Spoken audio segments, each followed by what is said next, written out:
Welcome to the deep dive. This time, we're doing something kind of different. We're going to be decoding the success of Arnold Schwarzenegger. So forget the movies or bodybuilding for a sec. We're going beyond all that, like beyond the surface, to uncover the mindset that took him from like rural Austria all the way to global icon. And what's so interesting is this isn't just a rags to riches story. Right. It applies to like any field. It's like extracting the mental source code of a remarkable human. Mm-hmm. But let's rewind to the beginning. Arnold's childhood in post-World War II Austria. It was almost the opposite of what you'd expect for someone so driven. Right. Like scarcity, strict discipline, adults dealing with war trauma. Mm-hmm. Not exactly a breeding ground for optimism. Right. And yet Arnold emphasizes that this is where he discovered the power of visualization. He had to create his own world, a world of success and happiness in his mind just to escape the harsh realities that were all around him. So in a way, his circumstances forced him to think big, like to dream beyond his immediate surroundings. Absolutely. His early life lacked material wealth, but it fueled his ambition. Right. He couldn't just dream of like a slightly nicer house. Yeah. He had to envision a whole different reality. Wow. And that's where what he calls his vision rule comes into play. It's not enough to just want something. You need a clear, multi-stage plan to get there. And this is where that chance encounter with Mr. Austria comes in, a bodybuilding champion. Mm-hmm. It wasn't just the physique that captivated young Arnold, but the possibilities Mr. Austria represented. Exactly. He saw Reg Park, a Mr. Universe winner, who went on to star in Hercules films. Oh, wow. This became Arnold's blueprint, his roadmap to success. America equals bodybuilding plus Hollywood. Wow, even at 15, the guy had a multi-stage career plan. Mm-hmm. But before conquering America, there was a detour. Mandatory service in the Austrian army. Right. He doesn't romanticize it, but he highlights some unexpected benefits, like discipline, self-reliance, facing fear head-on. You see, even mandatory service, which he wasn't thrilled about, became a training ground for his future success. He reframed it as a challenge to overcome, proving his ability to thrive in tough conditions. And that's where that story about making scrambled eggs on a tank engine during training comes in. Oh, yeah. It's not just about the rough conditions, it's about camaraderie, resourcefulness, and finding purpose even in the midst of hardship. It seems like he viewed everything, even the tough stuff, as fuel for his goals, which is intense, but also kind of inspiring. It's a crucial point. He didn't just grit his teeth and bear it. He actively connected those experiences to what he wanted to achieve. And that brings us to his arrival in America. Excited, of course, but it wasn't the Hollywood dream he envisioned. Right. Muscle Beach was closed. Things felt less glamorous than expected. Initial disillusionment. But then there's this heartwarming part where he talks about the kindness of fellow bodybuilders, like furnishing his apartment, inviting him for Thanksgiving. He still remembers these gestures decades later. Right. Makes you wonder how those early acts of generosity shaped his own approach to helping others. It underscores the importance of community, even when pursuing individual success. Right. You need support systems, especially when navigating a new environment or facing setbacks. Okay, so Arnold's in America, Yeah. driven, ambitious. You might think this is where the discipline lectures begin, but he actually rejects that word. Yes. For him, it wasn't about forcing himself. Yeah. It was about the joy of pursuing his vision. He loved the work, the challenge, the process itself. But wasn't discipline still essential? I mean, how else do you achieve such extraordinary goals? That's a great point. It's not that discipline is absent. Yeah. It's more that it stems from passion. He wasn't forcing himself to train or work. He was driven by the sheer love of what he was doing. But he also understood that passion alone isn't enough. You have to sell yourself. Make people aware of your talent. Remember that story about him running around a construction site in his posing trunks to get publicity for his gym? Okay, that's classic Arnold. Dedication combined with, let's call it, strategic self-promotion. Exactly. He understood that talent, even in bodybuilding, had to be showcased, made visible to the right audience. It's marketing 101, applied in a unique way. But don't mistake this for some, slick, manipulative tactic. Right. He tells a great story about selling tiles back in Austria, where he learned to read the customer. He figured out that it was often the wife's vision that really mattered. So it's less about manipulation and more about Understanding your audience, adapting your message to resonate with their needs and aspirations. Exactly. And he applied this throughout his career, whether promoting bodybuilding books, Conan the Barbarian, or even his political campaigns. He learned to tailor his message, speak the language of his audience. He even picked up this technique called bridging from a friend who was an insurance VP. Imagine a journalist asking Arnold about his favorite cheat meal. Okay. He could answer, well, I believe in balance, and that extends to environmental policies, smoothly shifting the focus to his advocacy work. That's clever. Answering a question while subtly steering the conversation toward your desired topic. But doesn't that border on manipulation? It's a delicate balance, but I think it's more about being a skilled communicator, understanding the flow of conversation, and subtly guiding it towards your objective, a technique you can use in any field, really. Right. And then there's this advice he gave Will Smith about building a global brand. Don't just focus on the U.S. market, become a global superstar. Yeah. This was way before the internet made global stardom more accessible. And he illustrated this with his own experience promoting Conan. He insisted on traveling extensively. Building awareness in market studios hadn't even considered. He was ahead of the curve. You could see that foresight in so many of his decisions. Yeah. But let's shift gears for a moment. From the outside, Arnold's life seems incredibly privileged. So I'm curious, how does it feel to have achieved so much? Well, in the interview, Arnold responds with genuine gratitude. He wouldn't trade his life for anyone's. He emphasizes the diversity of experiences, the people he's met, the challenges he's overcome. But then he brings up a crucial point about giving back. He shares his father-in-law's quote about looking beyond the mirror to see those in need. And this isn't just lip service, right? I mean, Arnold's philanthropy is extensive, from million-dollar donations to hands-on involvement in organizations like the Special Olympics. Exactly. He seems to view giving back as both an obligation and a source of fulfillment. It's clear that his definition of success goes far beyond wealth or fame. It's about using your platform to make a real difference. But I have to ask, with all the success, did he ever feel the pressure to keep topping himself? Did setbacks ever hit him hard? His answer is fascinating. He says he focused on his vision, not external expectations. Each achievement unveiled new challenges, new peaks to climb. He saw it as a continuous journey of growth, rather than a race to some finish line. He does acknowledge his divorce as a major personal failure, but one he learned from. And now his focus is shifting yet again. He's all in on environmentalism, fueled by the same passion he brought to bodybuilding and acting. It's almost like he can't help but apply that intensity, that drive, to whatever he deems important. Absolutely. And to understand what drives him now, we need to delve into his current vision, this blending of all his talents to make a difference. Yeah, it's almost too big to grasp. Like, where do you even start with a goal like that? Speaking of unexpected influences, remember when Arnold talked about going plant-based? He credits that shift to Jim Cameron as well. Right, Cameron, who had been vegan for years, convinced Arnold to give it a try. And now Arnold has significantly reduced his meat consumption, both for his health and for the environment.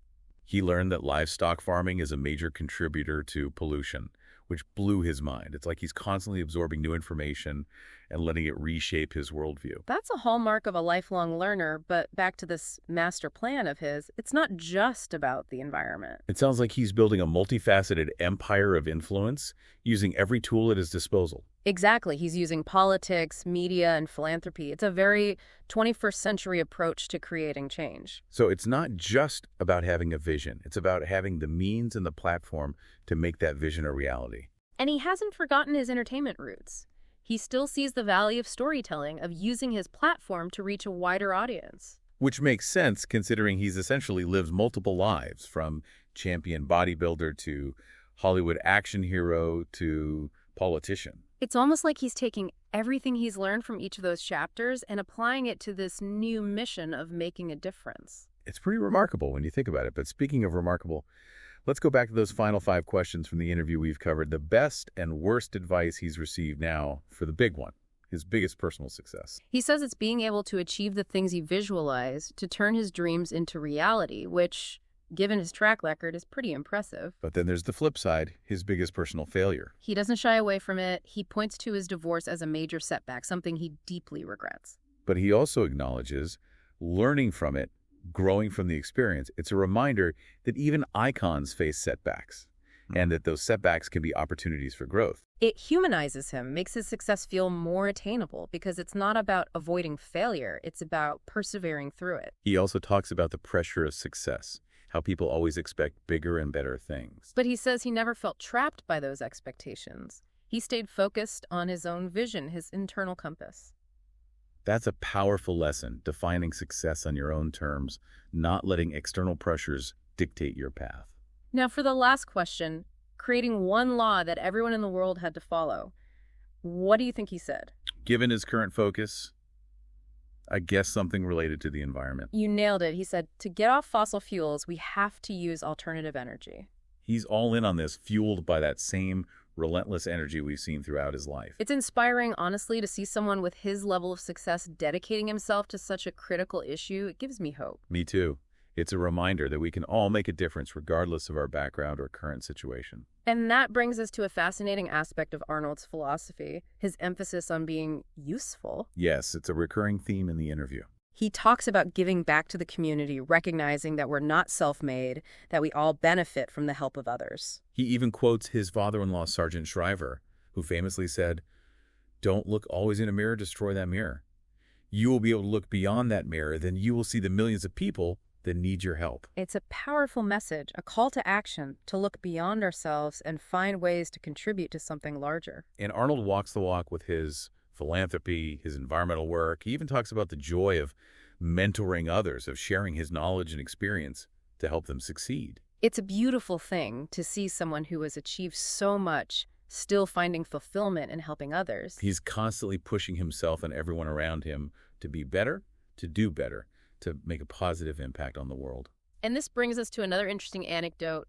Remember when Arnold talked about signing thousands of copies of his book? Oh, yes, 17,000 signatures. He even jokes that he deserved an award for most signatures ever. It's a funny image, picturing this action hero meticulously signing page after page. But it also speaks to his work ethic, his commitment to his fans, and his willingness to do whatever it takes to promote his message. It's a reminder that success isn't always glamorous. It often involves a lot of hard work, even tedious tasks. But if you're passionate about what you're doing, it's all worth it in the end. And speaking of passion, remember how Arnold talked about his love of storytelling? It's clear that he's a natural communicator, whether he's on a movie set, a political stage, or just chatting with friends. He has this infectious energy that draws people in, makes them want to listen, to learn to be part of his world. And that, I think, is a key part of his success. Yeah. It's not just about having a vision. It's about being able to share that vision, to inspire others to join you on the journey. He's a master of persuasion, of using storytelling to connect with people on an emotional level. And that's a skill we can all benefit from developing, regardless of our chosen field. So far, we've explored Arnold Schwarzenegger's childhood, his rise to fame, his political career, his philanthropic endeavors, and even his diet. We've gleaned insights into his mindset, his work ethic, his strategies for success, and his commitment to making a difference. But there's one last piece of the puzzle we need to explore. Oh, and what's that? His surprising connection to, wait for it, transcendental meditation. You're kidding. That's not what I was expecting. We have to dig into that. We will in part 3 of our deep dive into the mind of Arnold Schwarzenegger. Okay, so we've talked about Arnold's drive, his vision, his commitment to being useful, and now we're adding another layer to the mix, transcendental meditation. Yeah, it's not the first thing that comes to mind when you think Terminator, right? Not really. But he actually practiced it quite seriously back in the 70s. It seems like a surprising contrast to his action hero persona. It might seem that way, but he describes this period as a time when he was feeling really overwhelmed. You know, he was transitioning from bodybuilding to investing in real estate, still competing, like multiple demanding pursuits all at once. So how did he discover transcendental meditation? He met this guy. He describes him as a skinny rat in the interview. Okay, who turned out to be a transcendental meditation teacher, not your typical gym buddy. Definitely not. So what was the appeal for Arnold? He was feeling frantic, and this teacher introduced him to meditation as a way to kind of calm his mind and gain focus. Did it work? Arnold says he meditated for months, and it helped him learn to prioritize, to concentrate on one thing at a time without getting distracted by everything else swirling around him. That's a valuable lesson for anyone juggling multiple projects or goals. Right. We often think we need to multitask to get everything done. But sometimes focusing on one task at a time is actually more efficient. Exactly. And Arnold's meditation teacher shared this great analogy. Imagine trying to ride a bike through a packed Venice Beach boardwalk. Okay, I can picture that. If you look at the whole crowd, it feels impossible, right? Yeah. But if you focus on navigating around one person at a time, suddenly it becomes manageable. You find those little openings, those pathways through the chaos. So he applied that same principle to his work, his life in general. Yes, he learned to approach his day, his tasks, with clear focus one step at a time, rather than getting overwhelmed by the enormity of it all. It's interesting how he connects this back to other successful people like Pope John Paul II, Yeah. who had incredibly demanding schedules but managed to get everything done through focused, systematic action. It's a reminder that even the most driven individuals need moments of stillness, of reflection, to recharge and refocus. So it's not all about brute force and willpower. Sometimes a little bit of inner peace can go a long way. Absolutely. And what's remarkable is how Arnold is always looking for new ways to learn and grow. He even mentions that listening to Jay Shetty's podcast gives him new perspectives. That's the mark of a true learner, someone who's never satisfied with what they already know, always seeking out new insights and ideas. It's inspiring, really, and I think it's a fitting note to end on. We've decoded Arnold Schwarzenegger's success from his childhood in Austria to his global ambitions today. We've seen his drive, his vision, his commitment to giving back, and his surprising embrace of mindfulness. All right, ready to dive in? We've got that Jocko Willink interview you sent over, the one with Jordan Peterson. Yeah, this should be good. Lots to unpack here. Absolutely. Leadership, discipline, even some pretty interesting thoughts on reading. Where should we even begin? Well, I think the reading angle is a good place to start. I mean, you don't typically associate Navy SEALs with being bookworms, right? Right, exactly. Yeah. This is not the first thing that comes to mind. But Willink really emphasizes how important it was throughout his career, and not just for pleasure, but for clear communication, especially in high-pressure situations. It makes sense when you think about it. I mean, imagine having to write those evaluations for your troops. Oh, absolutely. He talks about how those evaluations could make or break someone's career. It's not just paperwork, it's a serious skill. You're basically making a case, building an argument, trying to persuade higher-ups. And then there's writing up mission plans. Think about the level of detail required to get approval for a risky operation. You've got to be clear, concise, convincing. If your writing's weak, the mission might not even happen. So it really is a superpower, like he says. And not just in the military either. Think about any job where you need to get your point across effectively. Totally. Business presentations, legal arguments, even just everyday conversations, really. It all comes down to communication. Okay, so I get the importance of communication, but what about this whole 4:30 a.m. wake-up thing? Part of me admires the discipline, but part of me thinks it's a little intense. Right. It definitely sounds extreme. I think the key takeaway is not so much the specific time, but the idea behind it. He calls it discipline equals freedom. I've heard that phrase before, but I'm not sure I fully get it. How does being disciplined give you more freedom? Well, think about it this way. If you choose to do the hard things up front, it actually frees up more time and energy later on. So instead of hitting snooze and feeling rushed all morning, you're getting a head start on the day. Exactly. You're creating structure, building good habits, and eliminating that feeling of constantly being behind. And that discipline carries over into other areas of his life, right? The guy's written multiple books, has a successful podcast, and even started a clothing line. Yeah, and that clothing line, Origin USA, is a good example of how he applies his principles to business. It wasn't just about making money. Oh, I remember him talking about that. He was frustrated with the quality of jiu-jitsu gear being made overseas, so he decided to make his own.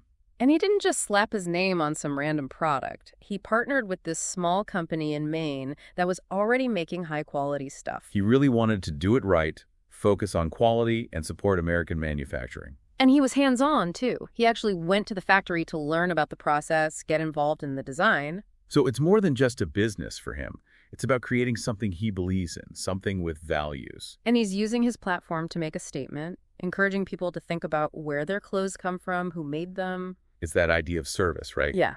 Looking out for your team, something he talks a lot about. Definitely. He's really adamant that being a good teammate is more important than individual skills. Especially in the SEALs, I imagine.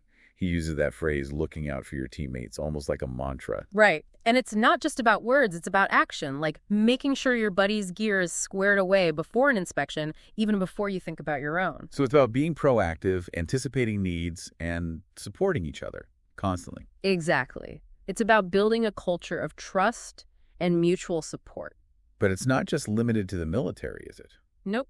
He says it applies to any workplace, any team, even families. So it's about creating an environment where everyone feels valued, supported, and invested in each other's success. Exactly. He even tells this story about a platoon commander who was all about power and intimidation. It ended up causing a mutiny. A mutiny, wow. Yeah, the team just refused to work with him. They needed someone who embodied those values of teamwork and support. It's a pretty dramatic example of how a lack of trust and respect can completely backfire on a leader. Totally. He contrasts that with the leader who replaced him, someone who was humble, listened to his team, and gave them ownership over their work.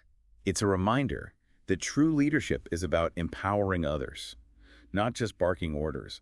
It's about building a shared sense of purpose. And that leads us to another really interesting part of his philosophy, his perspective on the morality of war. I mean, he saw some pretty intense stuff in Iraq. Right.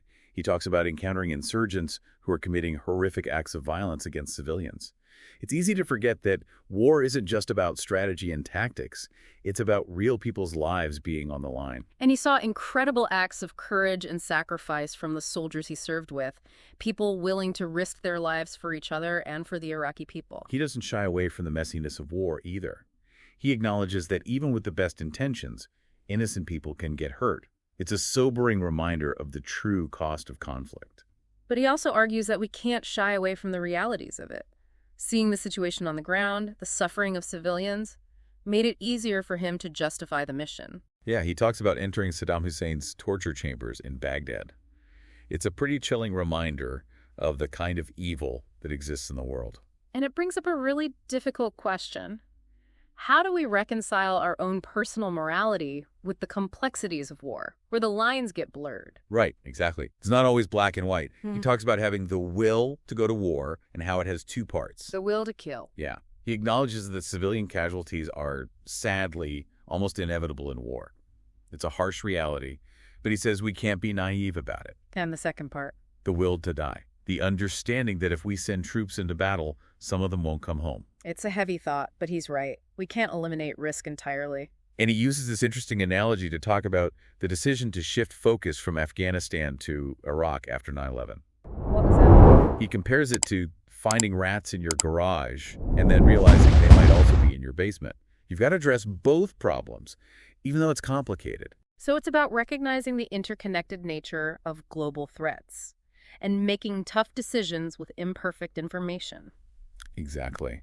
He also talks about having to work alongside Iraqi soldiers, even though they were often poorly trained and equipped. I can imagine that was frustrating. Yeah, he says initially he didn't understand the logic behind it, especially considering the risk to his SEAL team. But then he realized it was about training the Iraqis to eventually take responsibility for their own country's security. It's a good example of how even seemingly illogical orders can have a deeper strategic purpose. It's about trusting the process, even when it's hard. So trusting the process when you understand the bigger picture, but what about when you disagree with an order? Yeah, that's a tough one. You can't just disobey orders without serious consequences. He actually offers a pretty nuanced perspective on that. He describes this hypothetical scenario where his commander orders him to attack a heavily fortified machine gun nest, a suicide mission, basically. Oh, wow. So what does he do? He says refusing outright would mean losing his influence and potentially putting another squad in that same dangerous situation. So how do you navigate that? He emphasizes communication and finding alternative solutions. Even if he followed the order, he'd try to mitigate the risk, maybe by repositioning, calling for air support, something like that. So it's about fulfilling the intent of the order while also protecting your team. Exactly. Using your expertise to influence the situation from within. But he does say there are rare cases where drawing a hard line might be necessary. He brings up the Rwandan genocide as an example. Right, he questions whether a more forceful intervention could have stopped the slaughter. Sometimes doing something, even if it's imperfect, is better than doing nothing. It's a really complex ethical dilemma, and he brings up another tough example, the My Lai massacre in Vietnam. Yeah, where American soldiers killed hundreds of unarmed civilians. A truly horrific event. But he points out that it was stopped by a single helicopter pilot who witnessed what was happening and reported it. It shows the power of individual courage, speaking up when you see something wrong. Absolutely. And he contrasts that with the inaction in Rwanda, where the genocide was allowed to continue. He argues that sometimes a show of force can actually prevent violence.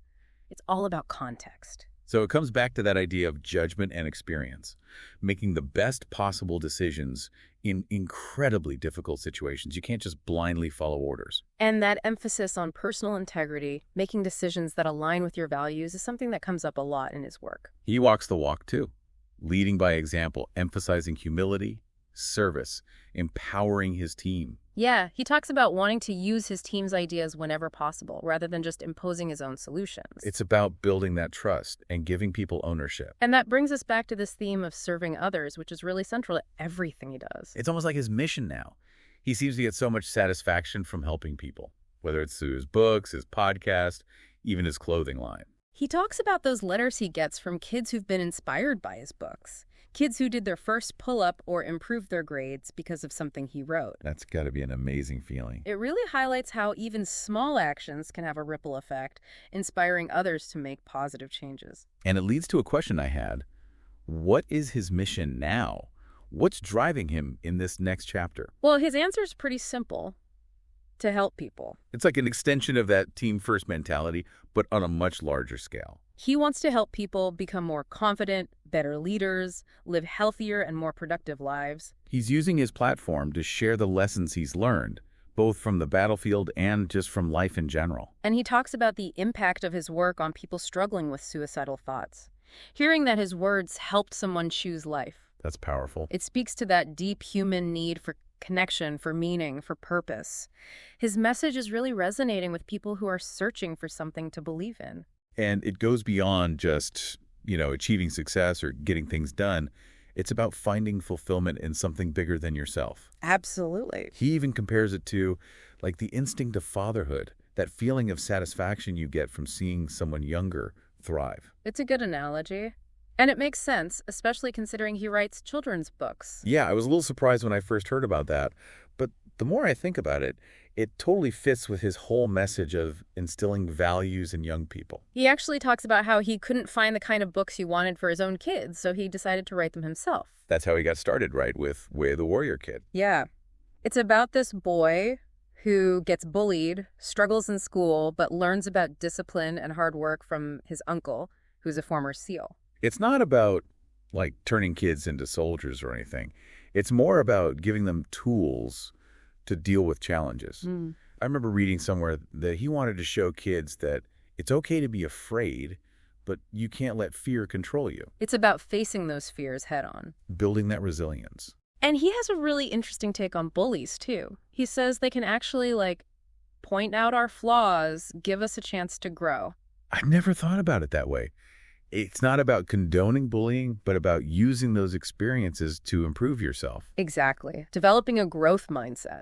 And it seems like his message is resonating with young readers. Yeah. He's written a bunch more books since then, all with similar themes. He even started his own publishing company. Wow, really? Yeah, so he could have more control over his work, get his books out there faster. That's pretty impressive. It's that entrepreneurial spirit again. But it sounds like he gets the most satisfaction from hearing about the impact his books have had on kids. Yeah, he's talked about getting letters from kids who've achieved their first pull-up or improved their grades because of something he wrote. It shows you the power of role models, Yeah. and the importance of sharing your experiences with others. Speaking of sharing experiences, have you heard about his novel? Final Spin, right. Hmm. I heard about it, but haven't read it yet. It seems like a bit of a departure for him. It's about these two brothers. One's street smart and ambitious.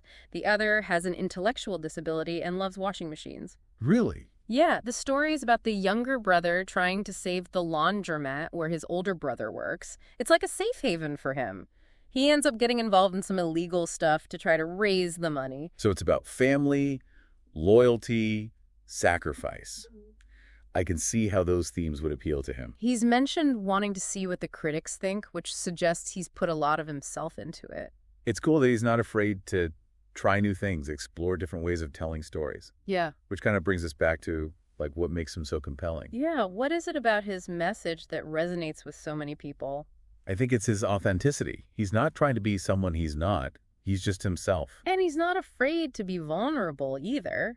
He talks about his own struggles, which makes him relatable. He's not just preaching from a pedestal. He's a real person who's learned from his experiences. And he's a big advocate for literacy, too. He's always talking about how his English degree helped him become a better communicator, a better leader. He even calls literacy a superpower. He's right, in a way. It's not just about reading for fun. It's about using reading to learn and grow. He's a big fan of challenging books. Yeah, he's like a walking encyclopedia. But in a good way. He's not trying to show off. He just genuinely loves learning and sharing what he's learned. And he's not pretentious at all. Yeah. He'll admit when he doesn't know something. He's always curious, eager to learn from others. It's refreshing. He makes learning seem fun, not intimidating. And then there's his whole emphasis on personal responsibility, taking ownership of your actions. Extreme ownership. Exactly. He says it's essential for success, no matter what you're doing. Leading a team, running a business, even just everyday life. He's big on not blaming others for your problems. Own your choices. Learn from your mistakes. It's empowering, really, recognizing that you have more control than you think. And that idea of personal responsibility ties into his leadership philosophy, too. He says effective leaders don't rule by force. They empower their teams. They build trust, create a culture of support. He's challenging that traditional top-down approach. He thinks a more collaborative approach is better, where everyone has a voice. And he uses his own company as an example. He could have easily chosen to manufacture his clothes overseas, but he wanted to keep things in America. Even though it probably would have been cheaper and easier the other way. It shows he's putting his money where his mouth is, aligning his actions with his values. And it's a good reminder that we all have choices to make. And those choices have an impact not just on ourselves, but on the world around us. It's about taking responsibility for our actions, big or small. And he's really honest about the challenges of life, too. He doesn't shy away from the tough stuff. He's been through some incredibly difficult experiences, but he seems to view them as opportunities for growth. Like tests that build resilience. He encourages people to embrace discomfort, push their limits. True freedom, he says, comes from discipline.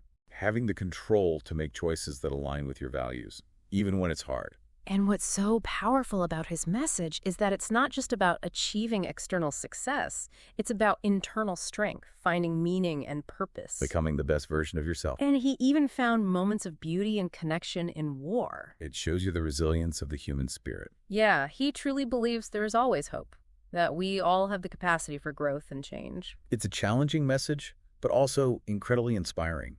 It reminds you that we're capable of so much more than we think. He's pushing us to tap into that potential and make a positive impact on the world. It's been a really interesting journey diving into his world.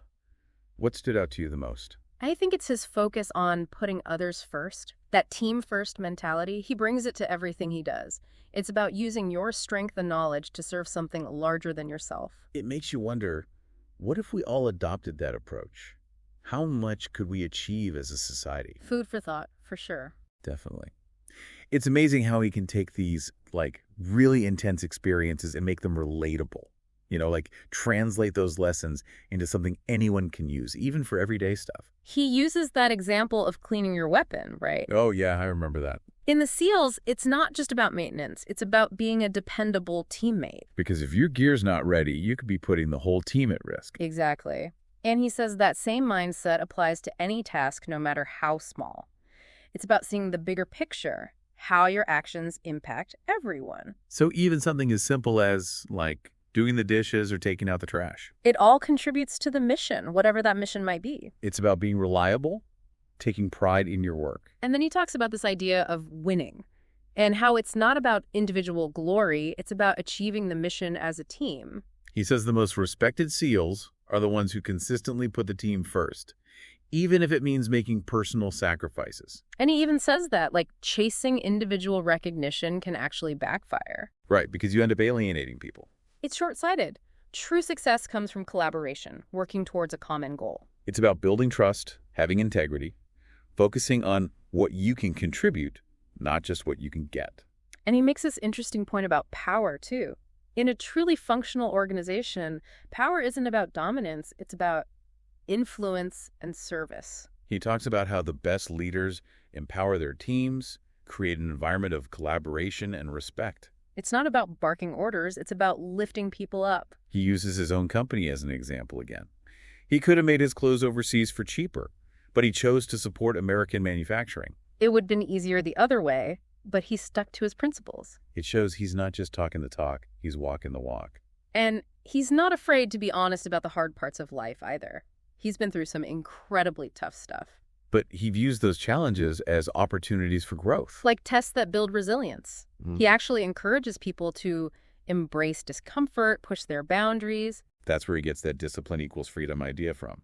Exactly. Ah. It's about having the control to make the right choices, even when they're hard. So it's not just about achieving external success. It's about that internal strength, finding meaning and purpose, Becoming the best version of yourself. and finding hope even in the darkest of times. He's a really powerful example of that. He's seen some terrible things, but he still believes in the good in humanity. It's both challenging and inspiring. It reminds you that we're capable of so much more than we think. He's really pushing us to live up to our potential. This has been an awesome deep dive. So much to think about. Yeah, definitely a lot to unpack. What was your biggest takeaway? Honestly, it's his emphasis on putting others first. That team first mentality, he applies it to everything. And I think that's something we can all learn from. It's about using your strengths to make a positive impact on the world. It's a powerful message. And, I think it's something we all crave deep down. That sense of connection, purpose, being part of something bigger than ourselves. Absolutely. It's about contributing to the greater good. Well said. Until next time, Yeah. keep diving deeper.